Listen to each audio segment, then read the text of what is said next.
The Great Forgetting. With every audience and every individual, I have to begin by making them see that the cultural self awareness we inherit from our parents and pass on to our children is squarely and solidly built on a great forgetting that occurred in our culture worldwide during the formative millennia of our civilization. What happened during these formative millennia of our civilization? What happened was that the Neolithic farming communes turned into villages, villages turned into towns, and towns were gathered into kingdoms. Concomitant with these events were the development of division of labor along craft lines, the establishment of regional and interregional trade systems, and the emergence of commerce as a separate profession. What was being forgotten while all this was going on was the fact that there had been a time when none of it was going on, a time when human life was sustained by hunting and gathering rather than by animal husbandry and agriculture, a time when villages, towns, and kingdoms were undreamed of, a time when no one made a living as a potter or as a basket maker or a metal worker, a time when trade was as informal and occasional thing, a time when commerce was unimaginable as a means of livelihood. We can hardly be surprised that the forgetting took place. On the contrary, it's hard to imagine how it could have been avoided. It would have been necessary to hold on to the memory of our hunting gathering past for 5,000 years before anyone would have been capable of making a written record of it. By the time anyone was ready to write the human story, the foundation events of our culture were ancient developments, but this didn't make them unimaginable. On the contrary, they were quite easy to imagine simply by extrapolating backward. It was obvious that the kingdoms and empires of the present were bigger and more populous than those of the past. It was obvious that the artisans of the present were more knowledgeable and skilled than the artisans of the past. It was obvious that the items available for sale and trade were more numerous in the present than in the past. No great feat of intellect was required to understand that, as one went further and further back in time, the population, and therefore the towns, would become smaller and smaller, crafts more and more primitive, and commerce more and more rudimentary. In fact, it was obvious that, if you went back far enough, you would come to a beginning in which there were no towns, no crafts, and no commerce. In the absence of any other theory, it seemed reasonable, even inescapable, to suppose that the human race must have begun with a single human couple, an original man and woman. There was nothing inherently irrational or improbable about such a supposition. The existence of an original man and woman didn't argue for or against an act of divine creation. Maybe that's just the way things start. Maybe at the beginning of the world, there was one man and one woman, one bull and one cow, one horse and one mare, one hen and one cock, and so on. Who at this point knew any better? Our cultural ancestors knew nothing about any agricultural revolution. As far as they knew, humans had come into existence farming, just the way deer had come into existence browsing. As they saw it, agriculture and civilization were just as innately human as thought or speech.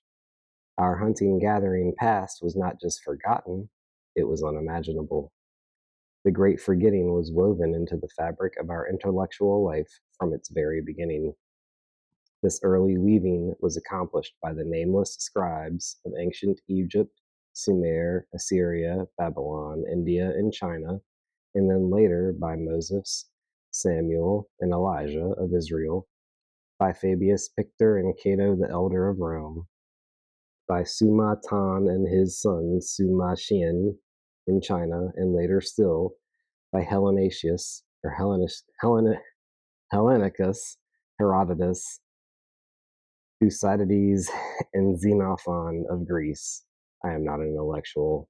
Please do not judge me for my horrible butchering of these pronunciations. Although Anaximander conjectured that everything evolved from the formless material, what he called the boundless, and that man arose from fish-like ancestors. He was unaware of the great forgetting, as any of the others. These ancients were the teachers of Isaiah and Jeremiah, Confucius and Gautama Buddha, Thales and Heraclitus, and these were the teachers of John the Baptist and Jesus, Lao Tzu, Laozi, and Socrates, Plato and Aristotle, and these were the teachers of Muhammad and Aquinas and Bacon and Galileo and Newton and Descartes, and every single one of them unwittingly embodied and ratified the great forgetting in their works, so that every text in history, philosophy, and theology, from the origins of literacy to almost the present moment, incorporated it as an integral and unquestioned assumption. Now I sincerely hope, that there are many among you who are burning to know why not a single one of you has ever heard a word about the great forgetting by any name whatsoever in any class you have ever attended at any school at any level, from kindergarten to graduate school. If you have this question, be assured that it's not an academic one by any means. It is a vital question, and I don't hesitate to say that our species' future on this planet depends on it. The Great Remembering. What was forgotten in the Great Forgetting was not that humans had evolved from other species. There isn't the slightest reason to think that Paleolithic humans or Mesolithic humans guessed that they had evolved.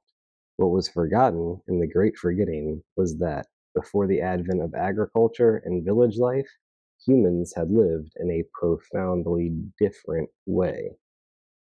This explains why the Great Forgetting was not exposed by the development of evolutionary theory.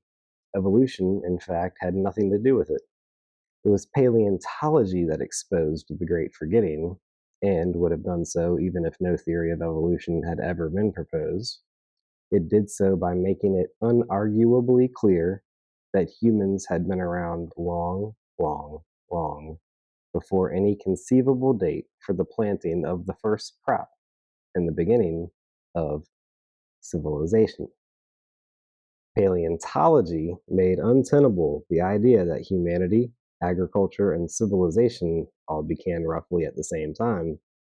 History and archaeology had put it beyond a doubt that agriculture and civilization were just a few thousand years old, but paleontology put it beyond a doubt that humanity was millions of years old.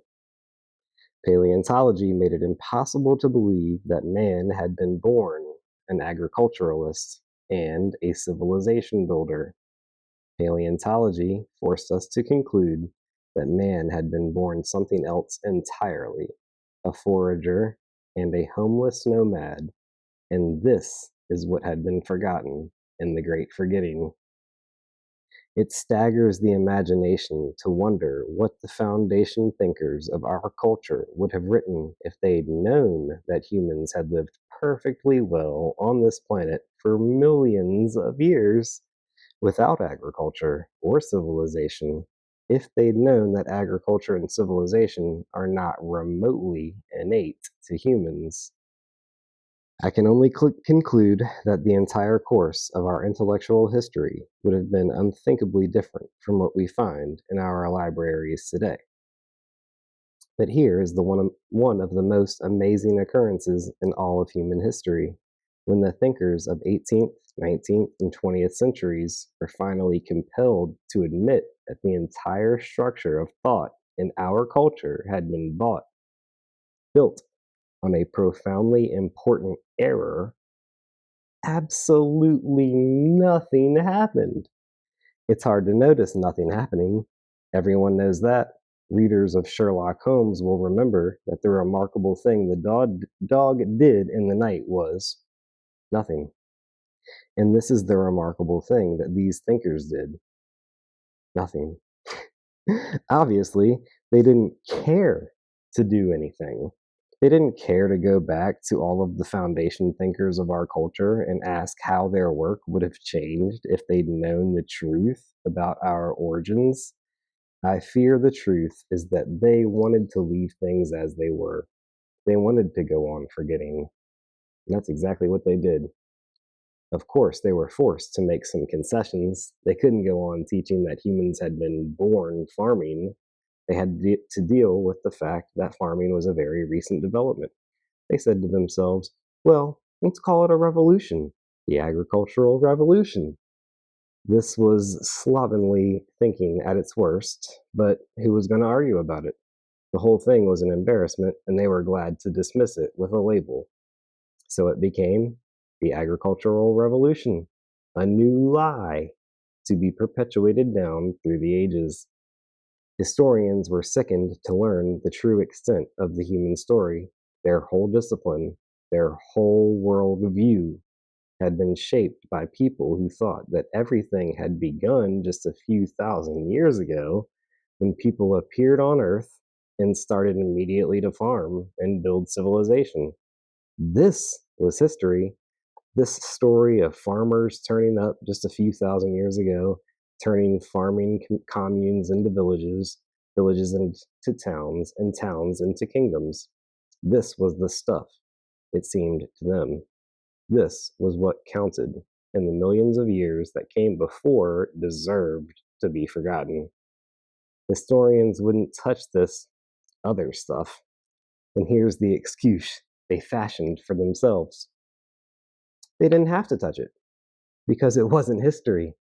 It was some newfangled thing called prehistory. That was the ticket. Let some inferior breed handle it. Not real historians, but rather pre-historians. In this way, modern historians put their stamp of approval on the Great Forgetting. What was forgotten in the Great Forgetting was not something important, it was just prehistory, something not worth looking at. A huge, long period of nothing happening, nothing happening, nothing. Don't look, don't look there. The Great Remembering was in this way turned into a non event. The intellectual guardians of our culture, the historians, the philosophers, the theologians, didn't want to hear about it. The foundations of all their disciplines had been laid during the Great Forgetting, and they didn't want to re examine these foundations. They were perfectly content to have the Great Forgetting go on, and for all practical purposes, it did exactly that.